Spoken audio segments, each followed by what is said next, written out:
How's it going? Been doing a little bit of work on the truck. So today, it's kind of the middle of October here, and as usual in Michigan, it's raining and it's cold.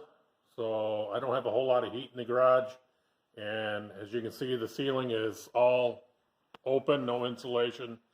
So it's not a great day for doing a whole lot of body work stuff. So kind of been looking at what can I do and what needs to be done next.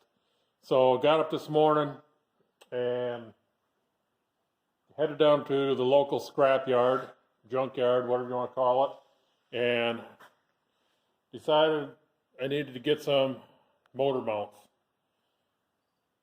Didn't think about it when I pulled the old 350 out to keep the motor mounts, so I went down and picked up another pair, 20 bucks, so that wasn't too bad. I think I'm going to fabricate my own motor mounts. I was looking at the ones online from like Dirty Dingo and some of the other ones, and it doesn't really look like it'd be that hard of a thing to fabricate, and I like to fabricate things anyways, and I hate to spend money on something I can do myself. So I went down and got these. Like I said, 20 bucks. It's not that bad. So I'm going to give it a try and see what I can come up with. And then the next thing I need to do, I think what I'm going to do is I'm going to do a dry fitting of the engine and transmission and go from there to fabricate the motor mounts. Before I do any more wiring on the engine over there, I think what I'm going to do is put the transmission on it and set her in here, find out what I have to do to get the motor mounts to line everything up. But in the meantime, and when I do get it in there, I think that's when I'm going to fire it up. I was going to fire it up on the engine stand and just see what I have, but I think I'm going to wait until I get it set down in here where I know it's going to be rock solid and don't have to worry about anything like that. So the next thing I got is the truck's wiring. I've seen a ton of different things online of how guys have made their own standalone harness, and pretty much I have on the engine a standalone harness for the engine itself. And a lot of guys will take and they'll make, you can probably hear the rain, it's coming down big time. What they'll do is they'll make like a 4 relay fuse block, and they'll locate that somewhere in the engine bay, whether by the factory one or up on the firewall or something of that sort, and then they'll tie into the wiring harness here for the factory gauges and things like that.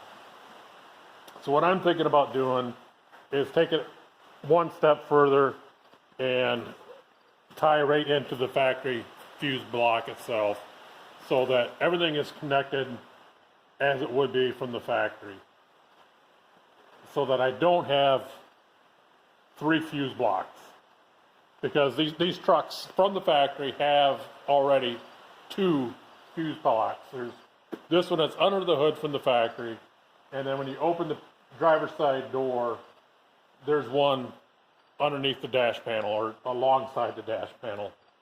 So instead of having 3 of them throughout the truck and wondering, okay, where did that fuse blow, I want to keep it pretty much as much factory as I possibly can, and I'm going to try to tie into that.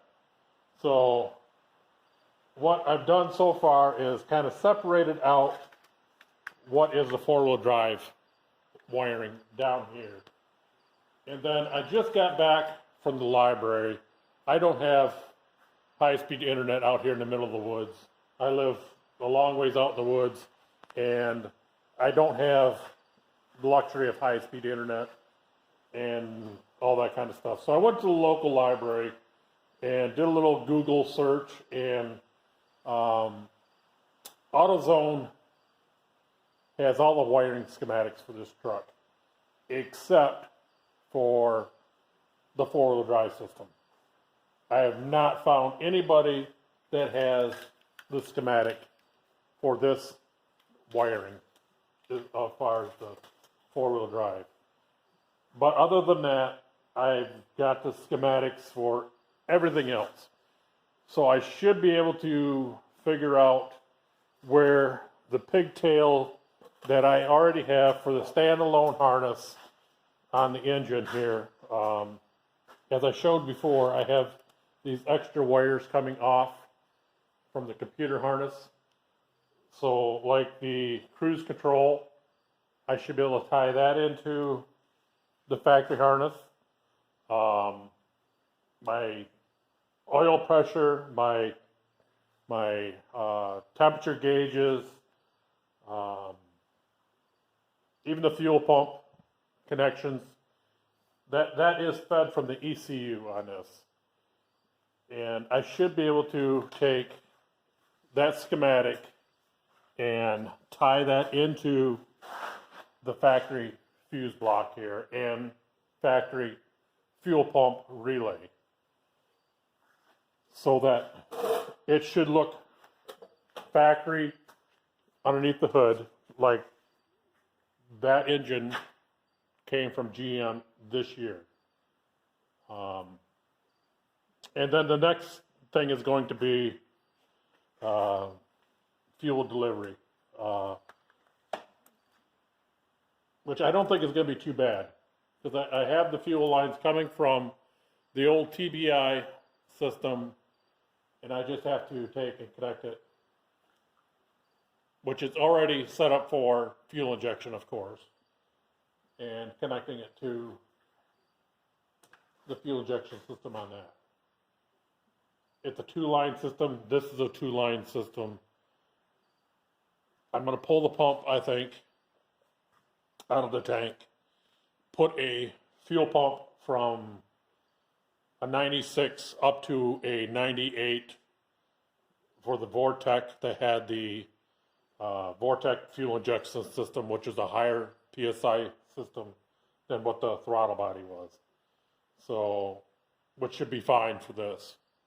I'm not going over the factory horsepower by much. And I believe this engine here is the multi-fuel engine, or the E85 capable engine, which the injectors would flow more fuel than just a standard 5.3. Even with that said, the 96 to 98 fuel pump should be able to handle that flow without any problem. The only thing that I plan on doing is to eliminate the VAT system from the computer, which is the vehicle anti-theft system. I plan on eliminating the back O2 sensors. Instead of having a 4 O2 sensor system, it'll be a 2 O2 sensor system. I'll eliminate the EGR system, and then I'm going to try to find a set of factory exhaust manifolds for it. If not, then I'll put a set of shorty headers on it, and then just run dual exhaust and like a cold air intake. And that'll be the only modifications. That'll be plenty of horsepower, especially being this will be a first vehicle that my son starts driving at. And don't get me wrong, my son's 14 now, and I do not plan on handing the keys over at 15 and saying, there you go. it'll probably be like a slow progression of I will be driving this to work and things of that sort, and then probably when he's around 17 or 18, then seeing how he handles it will be when it becomes his. So I'll show you the diagrams that I printed out from the library, and we'll go from there. So take you inside, show you those, and talk to you in a little bit.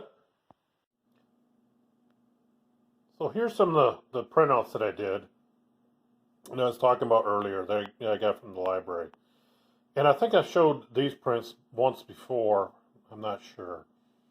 These came from lt1swaps.com, and this is the printouts for the pin location on the ECU. This is being the blueprint, and this is for the red. This would be for a 99 to 2002 ECU, and he's got them really detailed, really nice, as far as like the yellow that you see is the pins that most likely you will not need, like AC, compressor, and secondary fuel pump, and that type of thing. So this is how we did our standalone wiring harness, and we showed a little bit in the video of us doing that. I didn't get into major details on that because there's so many different videos out there already of that. So today I went up, and here's the schematics of the 95 pickup. And this is, like, you can see there's the alternator, the windshield wipers, fuel injection, and all that type of thing on this particular one.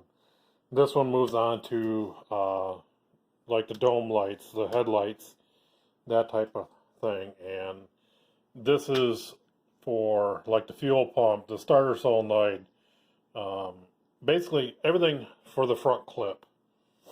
And so I should be able to track down, like right here is the oil pressure and fuel pump sensor, the coolant temperature sensor, your ignition switch, your fuel pump gauge, all that.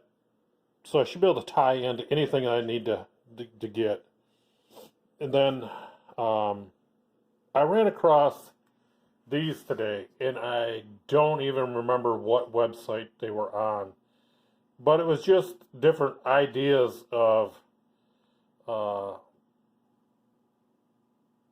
different connections. There's the long lead wires that came off in these different connections off the ECU, and it just gives you different ideas of how you might want to tie these things in. And it just really was kind of interesting reading through it. So I printed these off too, and like I said, I just did a Google search.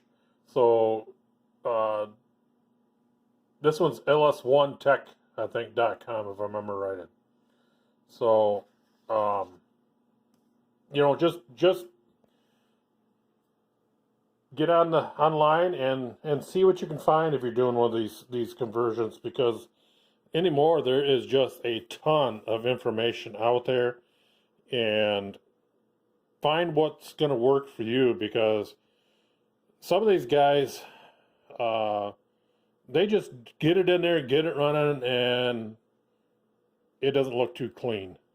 I want it to look like factory. I want it to look like it came from GM, and that's why I'm going through the pain of finding these schematics, and I want to get it to look as much like when you pop the hood that, wow, this engine was from GM, and you can't tell that it was not a factory engine. So that's where I'm coming from. That's why I'm doing the research on it. And hopefully when I'm done, it will look that way. So until the next time, happy wrenching.